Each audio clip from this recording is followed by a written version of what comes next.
Assalamu alaikum students. This is your instructor Muhammad Umar Khatak for the course Human Resource Management. This is our 13th lecture, chapter number 6, Job Analysis and Job Design.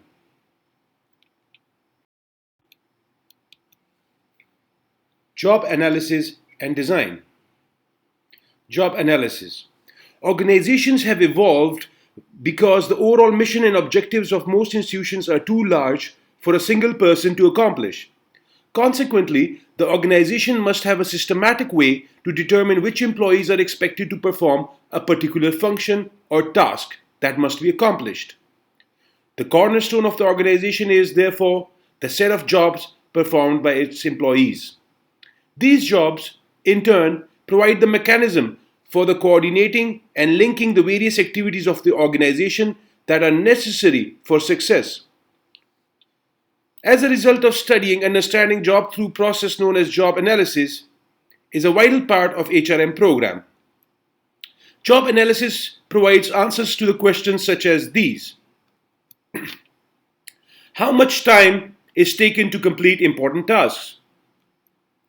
Which tasks are grouped together and considered a job? How can a job be designed or structured so that the employee's performance can be enhanced?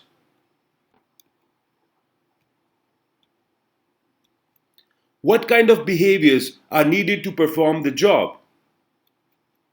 What kind of person, in terms of traits and experience, is best suited for the job? How can the information acquired by a job analysis be used in the development of HRM programs? This chapter clarifies the contribution made by job analysis to an organization's HRM program and specific activities. Furthermore, the careful planning needed and the various techniques of job analysis program are highlighted. Finally, the importance of job analysis in the decision of job and the design of job is discussed. The nature of work to be performed is one of the fundamental inputs into all major HRM active functions. This is another way of saying that how workers' responsibilities and duties are segmented helps shape and determine virtually all other facets of organizational functioning. As such, understanding exactly what constitutes your particular job is critical to developing HRM activities that support the organization's mission.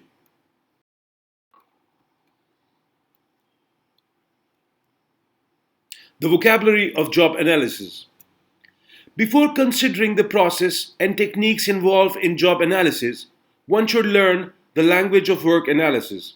Although many of these terms are often used interchangeably by people who are unfamiliar with job analysis, the expert will use them more precisely in order to avoid confusion and misinterpretation. Precision in the use of these terms, in fact, is required by federal and state legislation. It is therefore important for HR managers to use each of them in a way that is consistent with such legislations.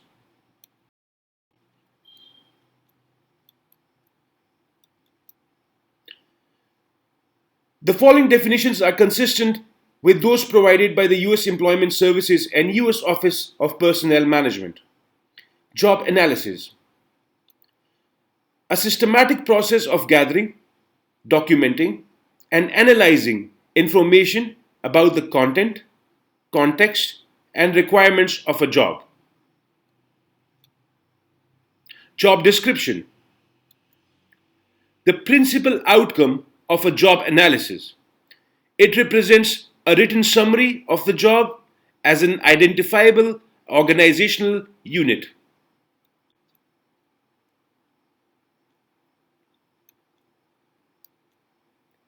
Job specification.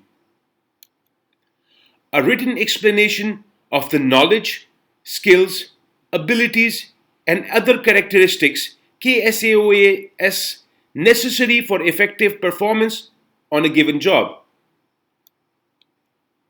Tasks.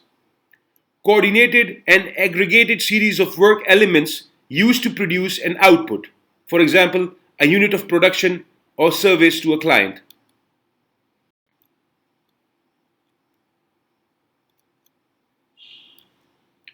Position consists of responsibilities and duties performed by an individual.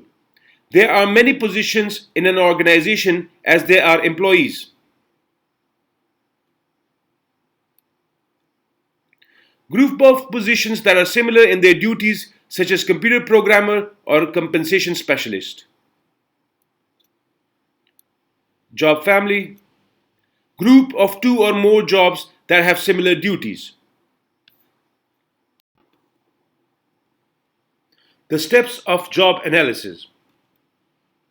The job analysis process involves a number of steps. The process assumes that the job analysis is being conducted in an existing organization. In other words, an organization that is already in operation as opposed to a new venture. Let's look at the diagram. Exhibit 6.1, steps in the job analysis process and its relationship to HRM and job design. Now, as you can see, step 1 provides a broad view of how each job fits into the total fabric of the organization. Organization charts and process charts are used to complete the first step. Step 2 encourages those involved to determine how the job analysis and job design information will be used. This step is further explained in the next section. Since it is usually too costly and time consuming to analyze every job, a representative sample of jobs needs to be selected. In step 3, jobs that are to be analyzed are selected.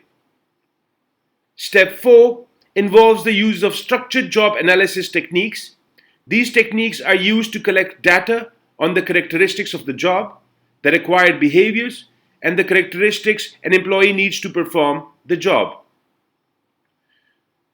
The information collected in step 4 is then used in step 5 to develop a job description. Next, in step 6, a job specification is prepared. The knowledge and data collected in steps 1 through 6 are used as the foundation for virtually every other HRM activity.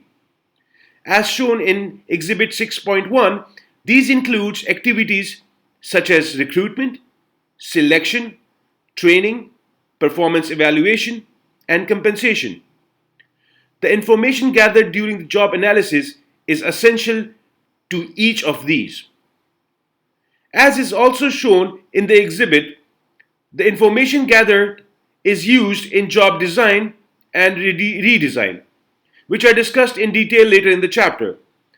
Job analysis provides information necessary for organizing work in ways that allows employees to be both productive and satisfied.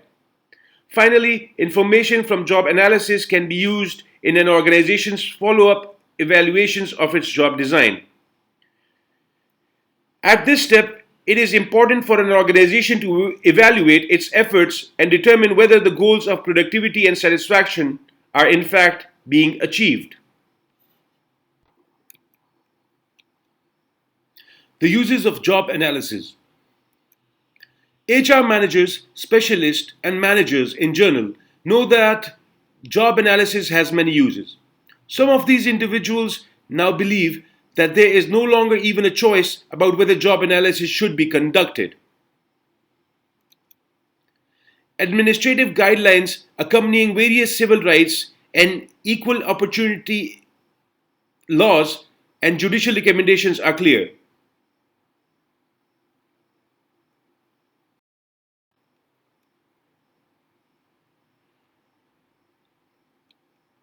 The quality of job analysis conducted by an organization is frequently a primary determinant of whether it has acted properly.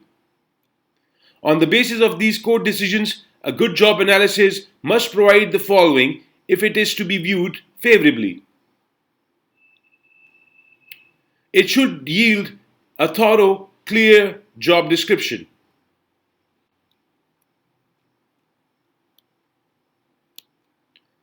The frequency and importance of tasks, behaviors should be assessed.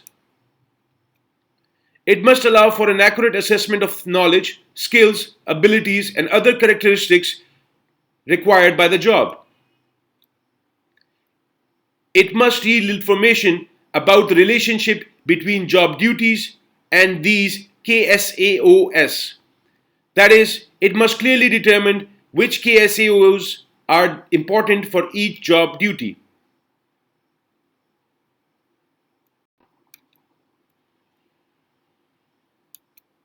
In addition to helping organizations satisfy their legal requirements, job analysis is closely tied to HRM programs and activities. It is used extensively in each of the following areas: recruitment and selection. Job analysis information helps recruiters seek and find the right persons for the organization. And to hire the right person, selection testing must assess the most critical skills and abilities needed to perform a job. This information comes from job analysis. Training and career development. Knowing the skills necessary for jobs is essential to building effective training programs. Moreover, helping people move efficiently from one career stage to another can only be accomplished with information from job analysis. Compensation. Compensation is usually tied to the duties and responsibilities of a job. Thus, proper compensation demands accurate assessment of what various jobs entail. Strategic planning. More and more, managers are beginning to realize that job analysis is another important tool in an organization's overall strategic planning efforts. Effective job analysis can help organizations change, eliminate, or otherwise restructure work and workflow processes to meet the changing demands of uncertain environments. It should be obvious from this list that the potential uses of job analysis cover the entire domain of HRM activities.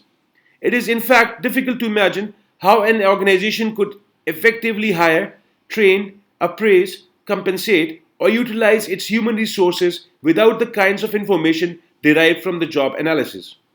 But the value of job analysis doesn't end with HRM. Managers involved in virtually all aspects of planning, organizing, controlling, and directing in the organization also benefit from the job analysis information.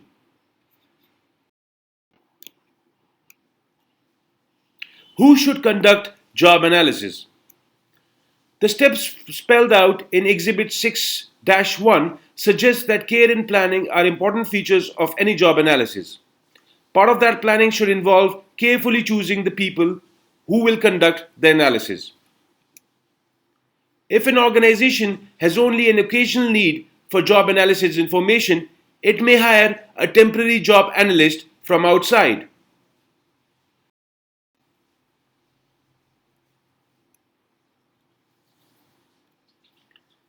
Each of these choices has strengths and weaknesses. For example, job incumbents are a good source of information about what work is actually being done rather than what work is supposed to be done.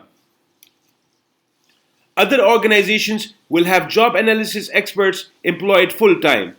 Still, other organizations will use supervisors, job incumbents, or some combination of these to collect job analysis information.